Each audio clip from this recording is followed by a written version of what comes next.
What's up guys, NepentheZ here and welcome back to another FIFA 21 video. It is Tuesday at 6 PM and after yesterday's lack of content, hopefully today we have got a lot of content. There is no new objectives other than the daily objective, which is a bit sad, and no new milestones there. I really would love to have had, as we discussed in last night's video,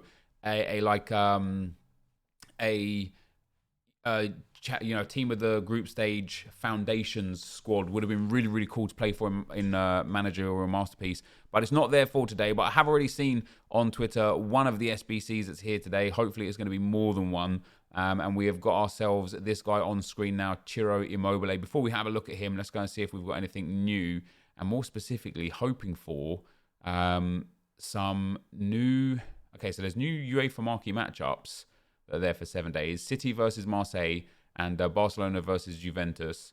A Prime Electrum Players Pack, 1 Champions League rare player, 1 Barcelona player, 1 Juventus player, and maximum of 7 clubs. It's a 79 rated squad for the pack, and here it's 1 Champions League rare or common, a 77 rated squad with 75 chemistry, and either a City or an Olympic Marseille player for a premium Electrum Players Pack, and the group reward is a premium gold players pack. Not the best packs in the world, but not the worst there either. There's no new icons in today either, which is quite sad. And there's still no new League SBCs. I really wish EA would give us a little breakdown as to what the plan is for the League SBC section. It's been pretty poor so far to date. So in terms of the live content, there is TOTGS Immobile. And I don't think after the UEFA marquee matchups there's anything else.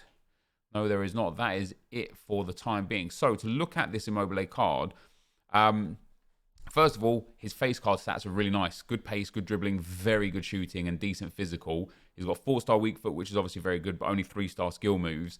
However, with the game this year, the Elastico, obviously for the 5-star skillers, is super valuable. 3-star skillers can still do the stop and turn, which is quite nice. And there's a few other like very good skill moves that are used, but not used very well. Like the news, I can't remember what it's called, where it kind of like drags it back and pushes it forward with the same foot. It's got a good way to turn and get a different angle, but it's not used very often. So it's not really like that overpowered perceptively. But the 3-star skill moves this year is more than good enough because the step overs are so broken. And I know EA are doing their best to nerf them. They've made some changes already on the exit or entrance of the step over. But you get such a speed boost from it. It basically hits you at max speed as soon as you come out of the skill move. That 3-star skill moves is actually quite enough. You know, it's one of those things almost like last year where 3-star or 5-star is what you need and 4-star is quite irrelevant. The 4-star weak foot is very nice. The card itself is very nice. He's got really good reactions, good ball control, dribbling, and very good composure. His agility and balance is a bit low. His jumping and heading is very nice. His short passing for a striker is very nice.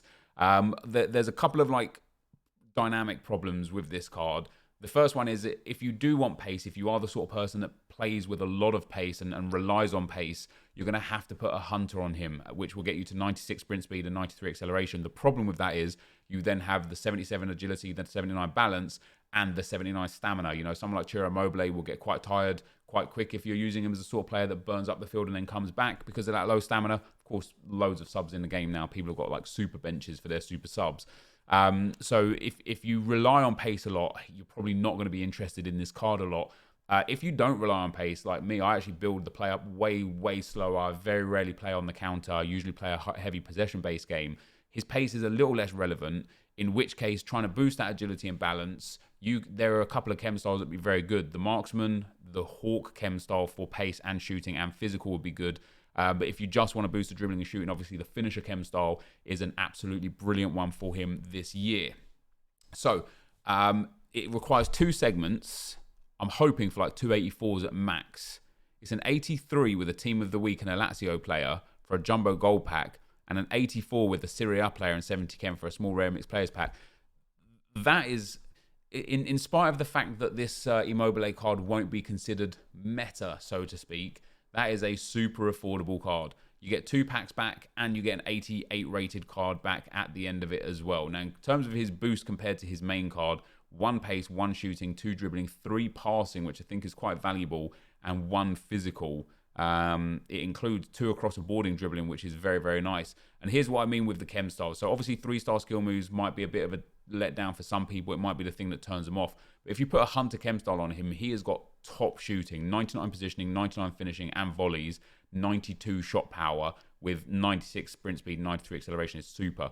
Obviously, you look at that agility and balance and you're kind of like, not really good enough. Fortunately for me, from my perspective, his 84 short passing makes him brilliant from that degree. So you look at the other, like, you know, sometimes I go for dead eyes on players.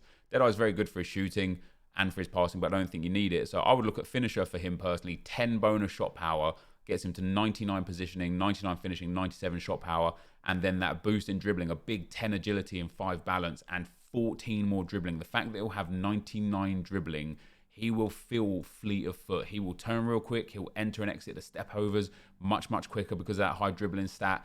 And of course, he will bang goals because of the finishing stats. And, you know, long shots, I think, are important this year, especially if you're trying to hit those finesse shots from the top of the box from that strange angle. What does he have for traits? He has outside the foot shot trait and chip shot as well. Although it says CPU, you never know, you know. But long shots for your strikers aren't really that valuable. It's not really that important. It's more for your midfielders and your cams that it's going to be a bit more important. So the finisher for me is a really good chem style. And I don't know if you can see it there, but it gets him up to a 92 rated striker with that. You could use the Hawk, which gives him a monster physical boost. You know, 88 jumping, 83 heading is quite nice. And then a brilliant shooting boost. 97 shot power accompanied with the 91 long shots and the positioning and finishing maxed out again. But of course, he will be a little heavier because you don't get that agility and balance boost. And that leaves the marksman, which doesn't boost agility and balance either, but boosts reactions, ball control, and dribbling massively, and boosts shooting massively, which is obviously very nice.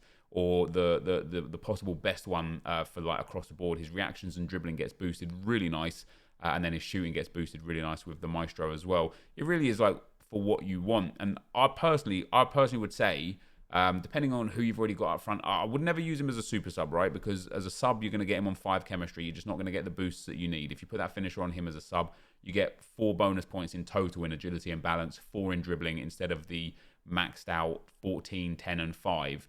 And even if you had a Hunter on him on the 5 chem off the bench, his pace doesn't get nearly the same boost. And I'm sure you guys have got so many like pace merchants that have good skill moves and good weak foot that you could just bring on. This, for me, this kind of guy has to be the sort of person that either you can just go into your starting lineup very comfortably, or is somebody that you're going to do because he is fairly cheap for the card that he is, and hold on to him for future objectives. Maybe when Icon Swaps does come out, God knows when it's going to come, if it's not in a 77 rated manager or a masterpiece style setup, it might just be like it was last year where you just need a first owner Serie A team or a first owner Italian team.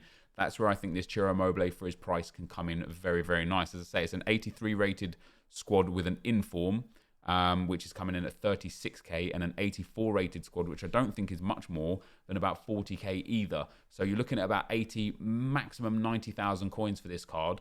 Compared to other cards on the market for 90,000 coins, of course, there are way better cards out there, right? I think when we look at like the likes of Anthony Martial's, what do we need there? 500. Oh, that's the wrong setup there. We want the price. There we go. You know, the likes of the Anthony Martial's and such is probably going to be like a better choice for some people. You got the Robert Lewandowski in there as well, very similar in many regards. Who else is there that would be good? Paulo Dybala for 34k would arguably be, obviously same league. And would arguably be better. You know, very similar physicals for jumping and stamina, not quite the strength and aggression, much better dribbling across the board, better passing across the board. So with a Hunter on him, and the fact he's also got 4-star skill moves, you know, it's debatable whether or not close to 100k is worth it for that Ciro Immobile if you're just looking to build your club, build your coins and improve your squad. If, however, you're looking to build objective players, you know, players that you can use to make certain areas of the game easier outside of your champs team or outside of your rivals team, then I think that this card could be valuable for you. So in short, I mean, it's not bad. It's fairly easy to craft. There you go. It's coming in at 93k on the first offing, which is always a little bit more expensive than where it actually will finish. So in short, it's not a bad card. it certainly has its merits. There's a reason, I think, why EA have made it an 83 and an 84 rated squad only. Compared to what else is out there on the tradable market, he's probably not worth it. You're probably better off just going and buying Dybala, using him, and then getting rid of him when you're finished. But the card does have some positives. It does have some benefits. I'm sure some people will enjoy it. For me personally, not one that I'm going to do on the road to glory. But that's the content for today, guys. So if you enjoyed it, be sure to leave a like, rating, comment, subscribe to my channel if you haven't already. And for now, I'm out. Peace.